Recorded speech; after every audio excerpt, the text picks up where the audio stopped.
Olá, eu sou André Rosito Marquardt, sou médico psiquiatra, responsável técnico do CAPS atualmente, e estou aqui para conversar com vocês, apresentar para vocês o protocolo de atenção à pessoa com comportamento suicida do multi-hospital.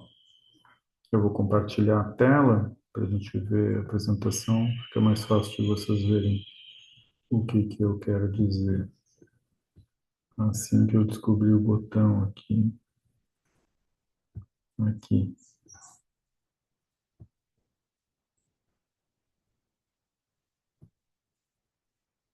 Pronto. Então, primeira questão é da gente entender que o comportamento suicida é relevante, né? Então, mais de 700 mil pessoas morrem devido ao suicídio a cada ano. E o suicídio é a segunda principal causa de morte entre jovens de 15 a 29 anos. O número de suicídios tem aumentado no Brasil, além disso. Então, o nosso protocolo procura garantir o acolhimento humanizado e seguro ao paciente com risco de suicídio, padronizar a avaliação de risco, caracterizando ela em baixo, moderado e alto, e a conduta em cada nível de risco, integrar as ações da UPA, CAPS e Hospital Dia, segurando a continuidade do cuidado. Além disso, reduzir a morbimortalidade por suicídio e tentativas de suicídio e assegurar o cumprimento da notificação compulsória. Então, o primeiro passo é a gente realizar uma escuta qualificada, empática e sem julgamento da pessoa. É importante ficar atento à população de maior risco, então jovens entre 15 e 29 anos, idosos e pessoas com transtornos mentais graves são os que têm maior risco para suicídio. A gente precisa questionar ativamente sobre pensamentos de morte e suicídio. Quando a pessoa responde positivamente que tem pensamentos de morte, aí a gente vai usar essa escala, que é a Columbia Suicide Severity Rating Scale, que caracteriza entre como baixo, moderado e alto esse risco. Então, o primeiro ponto é a questão dela ter uma ideação, ou seja, ter uma ideia de morte, de suicídio.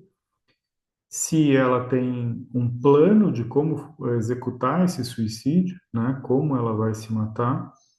Se ela tem meios para executar esse plano dela. Então, se ela diz que vai se matar numa guilhotina, mas ela não tem uma guilhotina, então o risco é menor. Se ela tem os meios, né, para fazer isso, então o risco é maior. E se ela tem a intenção de cometer esse suicídio nesse momento, né? Então, risco baixo é uma ideação sem plano, sem meios e sem intenção. Moderado é uma ideação com plano, mas que não tem meios ou não tem uma intenção clara de suicídio.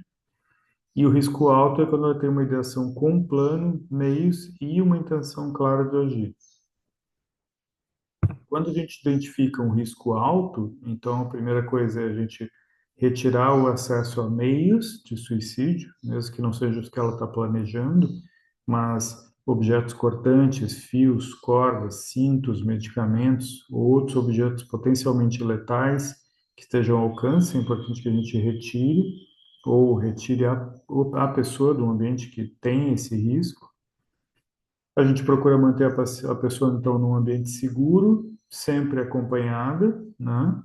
E caso tenha um risco de heteroagressão ou fuga, a gente aciona a equipe de segurança. Aí a gente vai ver também as condutas específicas em cada unidade, né? Então, na UPA, a gente vai primeiro realizar a estabilização clínica e avaliação de risco, conforme a escala, né, que eu já apresentei. Se for necessário, se a pessoa tiver um quadro de agitação e tal, ela pode ser, deve ser contida química e até fisicamente mesmo na UPA, né? Sempre mediante avaliação e prescrição médica. Se houve uma tentativa de suicídio e existe um risco clínico, né, persistente ou uma necessidade de internação clínica cirúrgica, transfere a pessoa para um hospital de referência. Se não foi necessária a transferência e depois que for estabilizado clinicamente e o paciente não tiver um risco clínico imediato, então realize o encaminhamento ao CAPS. Ainda na UPA, né, se a pessoa tem uma tentativa de suicídio ou um risco de suicídio alto, essa transferência deve ser sempre acompanhada e com contato prévio médico-médico entre a UPA e CAPS para a passagem do caso. Pacientes acompanhados por responsável sem uma tentativa de suicídio ou com o risco alto podem ser encaminhados por meios próprios. Mas em qualquer situação de transferência, sempre se fornece obrigatoriamente a carta de encaminhamento ao setor ou unidade de destino. Se a pessoa está no CAPS, né, em situações de tentativa de suicídio que tem um risco clínico, uma lesão física grave ou uma ingestão de substâncias, transferir imediatamente à UPA para estabilização clínica, com passagem de caso médico a médico e carta de encaminhamento. Após a estabilização, o paciente deve retornar ao CAPS, no mesmo modelo de transferência com contato prévio e carta. Nos casos em que houver necessidade de internação prolongada para tratamento psiquiátrico, o CAPS transfere o paciente para um hospital de referência. Pacientes com risco baixo ou moderado podem permanecer sob acompanhamento intensivo no CAPS ou com encaminhamento à atenção primária a critério da avaliação, né, conforme o fluxograma de atendimento e encaminhamento do CAPS.